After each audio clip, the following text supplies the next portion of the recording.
Hello guys, welcome to my channel. And I just now thinking that I should start preparation regarding BSSC, and you can see that I have purchased this book recently, and the publication of this book is this unique new Bharati publication. Actually, I should guys, actually I should have bought this book in English medium, but I buy this book in Hindi medium instead of English. So you can see that the this is based on memory. This is based on memory. This is on memory based questions, and which is set according to 2023. And in this, from first memory based paper, we will start from math sections, and I will teach you as well that how to solve in math sections. Actually I don't know much trick, but before teaching I guys, before I start teaching to these questions, I would like to share about myself to you that during the exam preparation I have given 2 or 3 exams, in which in that exam I have cleared 2 exam, which is first one is Beltron, and the post was data entry operator, and second one is B.Ed entrance exam. So these both exams I have cleared, and from now onwards I am preparing for this exam BSSC. So let's see how much I will be able to study regarding this exam. So let's start from this math sections, and the first one question, as you can see, तो चलिए 70 question number से start करते हैं math section. देखिए 70 question में क्या बात कर रहा है, अगर हम यहाँ पर देखें तो 3 क्रमागत सम प्राकृतिक संख्याओं का योगफल 54 है, तो वह संख्या कौन सा है। तो यानी कि क्रमागत अगर संख्या का बात करें हम यहाँ पर, तो क्रमागत संख्या में क्या है, 3 क्रमागत संख्या क्या हो सकता है। तो और उसमें भी कौन सा संख्या का बात किया गया है, सम संख्या का बात किया है। सम यानी और इवन नंबर। तो लेट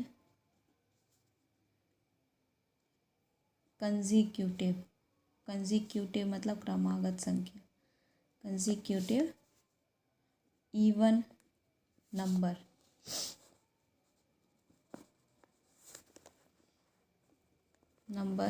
क्या क्या माना हमने, सबसे पहले हम x मानेंगे, फिर उसके बाद x+2 कंजिक्यूटिव, और फिर x+4, क्योंकि क्रमागत का बात कर रहे हैं, यानी कि यहाँ पर कंजिक्यूटिव या क्रमागत का मतलब है कि जो आगे कंटिन्यू में चलता रहे, लेकिन साथ ही इवन नंबर का बात किया है। इवन का मतलब यहाँ पर क्या हो गया, जो कि 2 से डिवाइडेड है।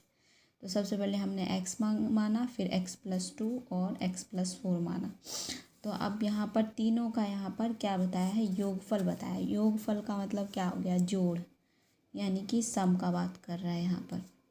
x+x+2 प्लस x+4, इसका योगफल क्या है, 54 है।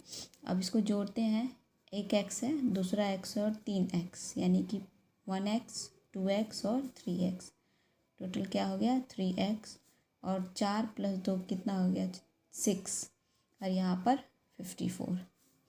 अगर हम 3x को 3x रखेंगे, 54 को भी अपनी जगह 54 रहने देंगे, यहाँ पर ये प्लस का 6 है, तो इधर जाकर ये माइनस का 6 हो जाएगा।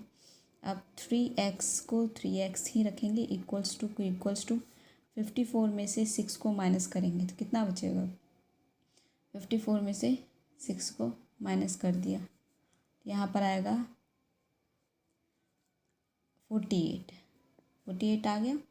अब 48 आया तो ये x, अब यहाँ पर 3 मल्टीप्लाई में है, तो इधर जाकर डिवाइड हो जाएगा, तो इक्वल्स टू 48/3। अब 3 से डिवाइड हो गया, 3 के टेबल से कट जाएगा, तो ये 3 × 1 = 3, 3 × 6 = 18। तो एक्स का वैल्यू यहाँ पर क्या आ गया 16। एक्स का वैल्यू यहाँ पर 16 आ गया। अब हम क्वेश्चन की तरफ जाएं तो क्वेश्चन में क्या बोला है, संख्या बताना है। तो वह संख्या क्या है, यानी कि नंबर्स हमें पता करना है, तीनों नंबर्स। तो तीनों नंबर्स पता करने के लिए हमने शुरुआत में क्या माना था, तीनों नंबर्स, एक x+2 और एक x+4। तो हमें x का वैल्यू पता चल गया क्या 16। तो x का वैल्यू 16 पता चल गया। तो सबसे पहला संख्या यानी x का वैल्यू तो पता चल ही गया है 16। दूसरा नंबर क्या है हमारा, सेकंड नंबर x+2 है, यानी x की जगह पर 16+2। तो क्या हो गया हमारा 16+2 18। तीसरा नंबर हमारा क्या है,